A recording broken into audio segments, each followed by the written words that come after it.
So a little while ago here on the channel, we did a video on the 20GB PlayStation 3 model that plays all of the PS2 games alongside the PS1 and naturally the PlayStation 3.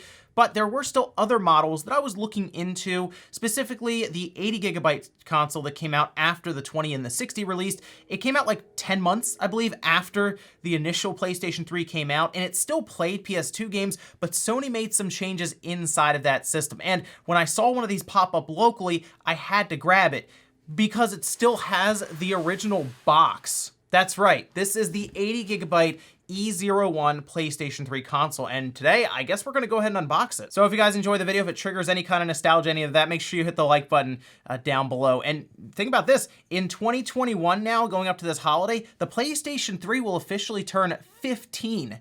It's been 15 years since the original PlayStation 3 launched. It doesn't feel like it's been that long at all, but this model here, when I saw it online, it looked like it was in great shape, and I just picked it up earlier today, so this is the first time I'm gonna take a look at it. Also, I took a quick little look inside. It still has the styrofoam bag around the system, and I'm pretty excited to actually unbox one of these in 2021 now. So let's start by looking around the box. This is the MotorStorm bundle. So when it first came out, this would have been in August of 2007. Like I said, about 10 months after the PlayStation 3 released, originally in November of 2006. Sony wanted to try to make the system a bit cheaper, at least that was what everyone was assuming at the time, because they did remove the Emotion Engine chip out of this PlayStation 3. They did bump it to the 80GB, however, which was 20GB more than the largest at the time, being the 60GB model, and they packaged in MotorStorm, which came out alongside of the PS3 when it first launched, so at least packed in a game.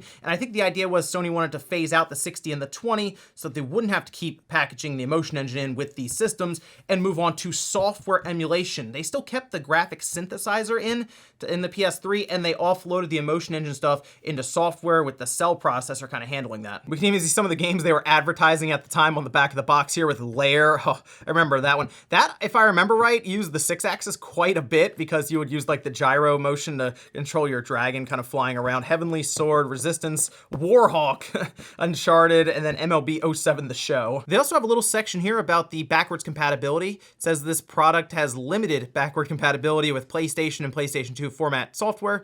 Many PlayStation and PlayStation 2 format software titles operate, but full compatibility is not guaranteed. Updating the system software may improve compatibility. Visit PlayStation.com, all of that for system software. And from what I've seen, this works with like 90 to 94% is what people are saying online for the different PS2 titles. PS1 is pretty straightforward. That's just like software emulation. Still worked with the later PlayStation 3s, like your slim model, all of this. But PS2 functionality ended with this model here. After this, they went to like the 40 and the 80GB with the 2 USB ports on the front. They eliminated the memory card slots and all of that with the flap that would open up. And that was kind of it. But that's also when they started heavily lowering the price overall of the PlayStation 3. It was clear what Sony's strategy was there. They had to get this $600 price down fast. Oh, and check this out. CompUSA, October 10th, 2007. You remember those days with CompUSA? It's been a while. All right, so let's see what condition this system's in. Like I said, when I saw it in the pictures, it looked like it was in fantastic shape, but remember, it's glossy on the top, and we always get tons of scratches on that, so we'll see how the pictures turned out here when we actually see it in person. And like I said, when I took a look, it was still in kind of the styrofoam packaging here, the bag that they put around it. I think we even have instruction manuals down. We do. Also, real quick, did you know that in the manual for the PlayStation 3, they actually show you how to take the controller apart so that you can change out the battery inside. They point out, hey, you remove these screws here, you pop it off at the bottom, and then you can get to the battery if you need to replace it, or if you're recycling the controller, you don't want to, I guess, throw it in the recycling bin with the battery in it. And they also go heavily in depth with the specs of the system here. Look at 256 XDR main RAM, 256 megabytes of GDDR3V RAM, 80GB hard drive, 4 USB 2.0 ports. Anyway, we do have, looks like a very large Ethernet cable that they probably threw in there. I don't think that came with the PS3 at the time. HDMI cable, AV cables from Sony.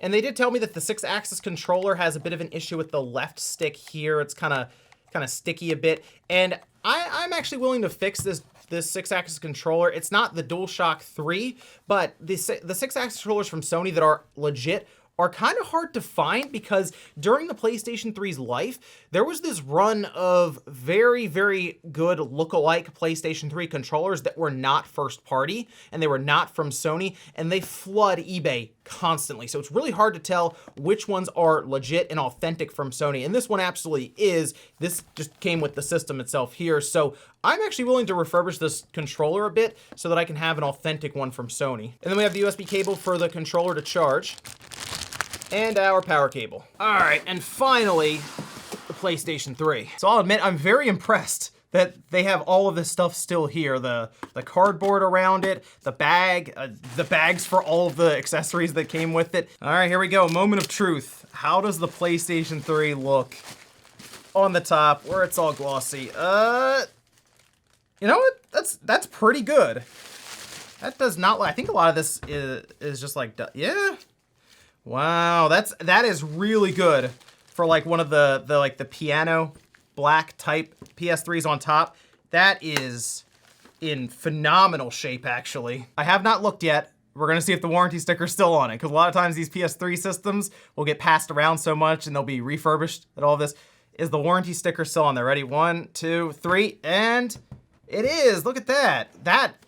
Yeah, that has not been tampered with. This PlayStation 3 80GB is in great shape, has not been opened. So a quick tour of the PlayStation 3, this original 80GB model. If you're not familiar, it had 4 USB ports on the front. There's a hard drive indicator light, a wireless indicator light here, but then this opens up and we have all types of port. Look, we have one for a CF card. We have SD, mini SD, the memory card Pro that was from the PSP, because you did have cross-buy and all of that. You can move saves back and forth.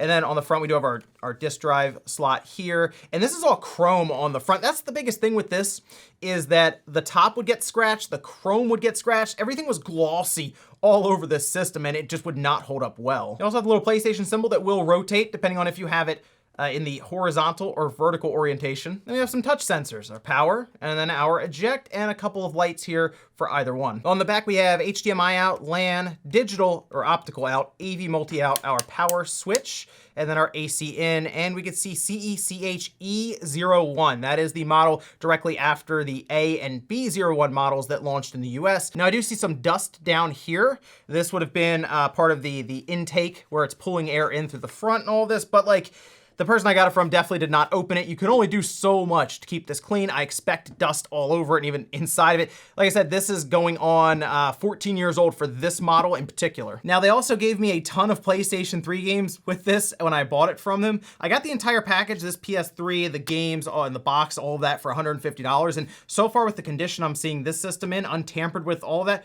this is pretty good so far. So nothing really crazy in terms of which PS3 titles are here. The basics, obviously MotorStorm's in there because it came with the system itself, but like Call of Duty's, Battlefield, and I did at least have one PS2 title from them with Rebel Raiders. So they did a factory reset on it because I had to go through the initial setup very, very quickly here.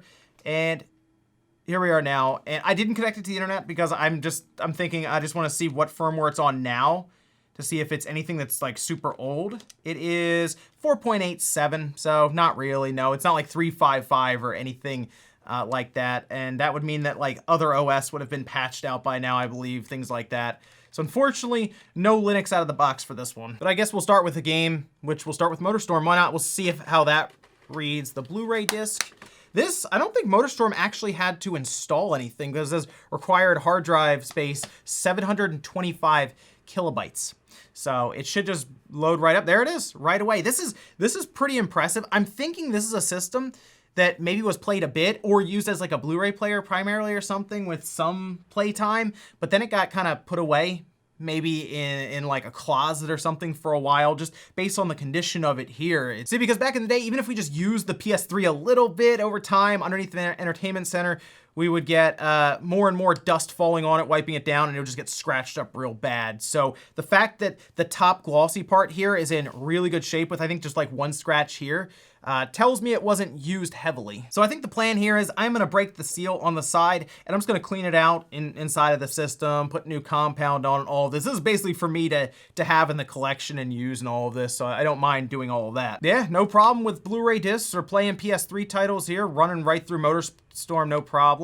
I think what I'm gonna do now, though, is we'll check it with some PS2 games. I haven't played MotorStorm in forever. I just remember playing this a lot on release night, I think, for the PS3 when everyone was waiting in line because Walmart had it as like part of a kiosk. And I remember just playing this for a solid hour, I would say, over time of that night as we were just kind of all standing in line waiting for the PS3 to release. Next test, we have a blue-bottomed PS2 disc.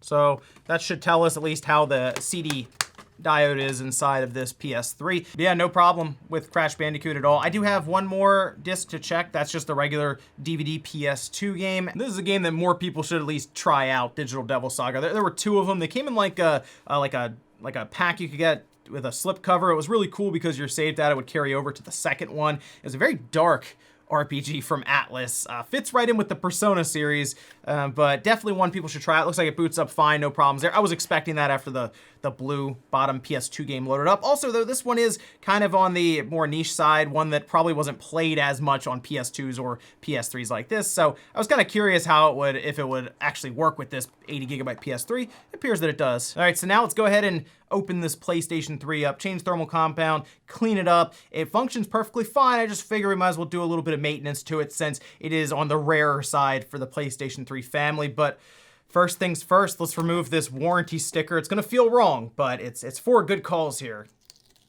And there we have our Seagate 80 gigabyte PlayStation 3 hard drive. Actually, it's a Seagate, so that's kind of impressive. They might want to put this one on their website. Good testimonial here for their drives. Then we have our security T10 that holds the top lid on, that slides over and then picks up. I'm gonna go ahead and put some of this styrofoam wrap around it since it's in such good shape for this part and then the top lid so it doesn't get scratched up or anything. They also have this metal bracket here where that screw, that T10 will screw into to hold the lid down. As after that, we just have Phillips head screws all the way around. Okay, all screws out. There's a tab up here you wanna press down and this will lift up and we're about to see how dusty this thing is and wow.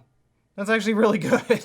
Usually what'll happen is because we have a power supply here and air will generally flow in through it and then out the back, I always see dust bunnies up here. There's usually dust bunnies here. There is some dust. It's not like it's like completely clean, but it's probably one of the cleanest, I will say, backwards compatible system. I mean, I'm really looking like there's some dust here, a little bit here. I mean, I wouldn't even have to like vacuum the system up. I would just like I'll just be wiping it down with a cloth or something to get some of this, the basic dust down. And we have our Blu-ray drive here that just lifts up. Otherwise, we have smaller screws all the way around our power supply, smaller screws around our Wi-Fi Bluetooth board here, and then our power button eject button here. With all the components off the top, we have screws around the outside with a few that are shaped or at least sized differently. This one, and this guy in the back here. So most of them are the same. You just wanna make sure you remember where the smaller ones are so you don't actually take one of these larger screws and do something like jam it in here or even back here. You could actually damage the board doing that. And finally, I'm removing the brackets for the heatsink here, and now I can pick the whole thing up.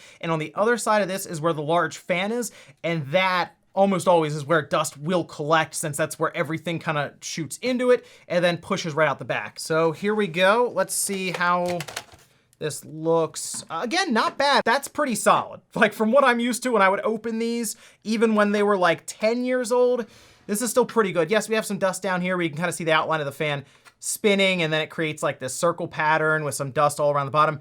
Pretty straightforward. I was gonna wipe it down with a cloth, just make sure it's nice and clean on the bottom here. And the fan itself doesn't even really look dirty. Some of the blades have some like residue from dust, but like a quick shot with some compressed air will probably clear this completely out.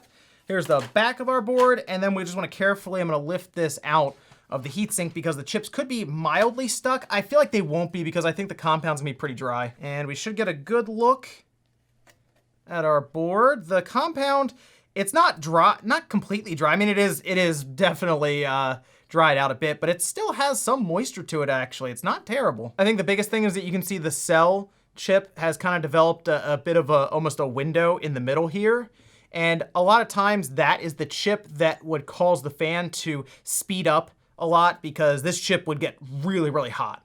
So I think just some compound being changed out here, we should be in pretty good shape. And I guess while we have this open, I could show you the graphic synthesizer that they did leave on this board in particular, but they did remove the Emotion engine. We looked at that with that 20 gigabyte system, but if we look here, this is our graphic synthesizer right here that they left on the board. We can see it runs to our RSX chip here, and around that, of course, bridges to the cell. But the graphic synthesizer that they have here is something they left in place so that they could still get PS2 emulation done well enough. I mean, like I said, about 94% of games will work on this system based on what people have found through their own tests online and all of this. But they did remove the Emotion engine chip, which we looked at before, and it had its own RAM as well. Basically, they just left a PS2 system completely on the 60 gigabyte and the 20 gigabyte system, and that did give the best overall compatibility. However, I have to imagine with Sony trying to trend downwards with the overall pricing with the PlayStation 3, they started to figure out what they could cut out, and that was one of the biggest things, because for the most part, they've still had pretty good compatibility without the Emotion engine chip in this PlayStation 3. Okay, so now everything's cleared off. These right here are pads from the heatsink. So like if I pick this up just as an example to show you, that's our large heatsink here with the copper pipes running around. This is for the cell, this is for the RSX. This actually is on a bit of a hinge, which is interesting, probably just in case the board bends or flexes or any of that. And then it runs down tons of different blades down here for aluminum fins. And then this fan will just spin constantly to keep this thing cool, and that's why you'll hear it kind of ramp up over time as you're playing games. This fan would get pretty loud to try to accommodate for both of these chips at the same time, but with this cleared off, we should be able to add some of our thermal compound on. The thing with this that was interesting is the way Sony set this up, because I did a lot of testing back in the day to the best method for applying thermal paste. Sony just expects this heat spreader to just be covered in thermal compound. It's weird to me because for like the cell right here, the die itself is like a pretty small piece of this heat spreader. And when I would try to just get just that spot, the fan would go crazy. But then I would cover most of the area and it would be better. This, however, does have a die in the middle, and then we have RAM chips on each corner, because remember, they took RAM, left it over here for the cell on its own, so it has its own pool, 256 megabytes, and then the RSX has its own 256 megabyte cluster with 4 RAM chips in the corner here. So yes, this heat spreader also is designed to have compound and complete connection with this side here. So yes, you're gonna use a lot of thermal compound to make sure that there's good connection between these chips and the heatsink, which was really annoying at the time because that means these tubes of like MX4 Arctic Silver would be gone really, really quick. Also, it would completely go against what I would try to do, which is use smaller amounts of thermal paste because I knew that the chips wouldn't need as much with like the 360, right? You don't put much at all in there, but like these PS3s, they just soak it up completely. All right, so I closed it up, screwed it together with the brackets just to see how we were looking in terms of its connection with the board, and that looks pretty good. It's still kind of light, which is really funny because I feel like I put quite a bit on, but like I said, Sony will really challenge you with thermal paste. And I know people get really annoyed when you put a lot of thermal paste on something, but like work on a PS3 and you'll be shocked at how much thermal compound Sony expected you to use when you put these things together. And with that new thermal compound cleaned out pretty well inside of any dust that was barely there anyway, I guess there's nothing left to do but to put it back together and finish up.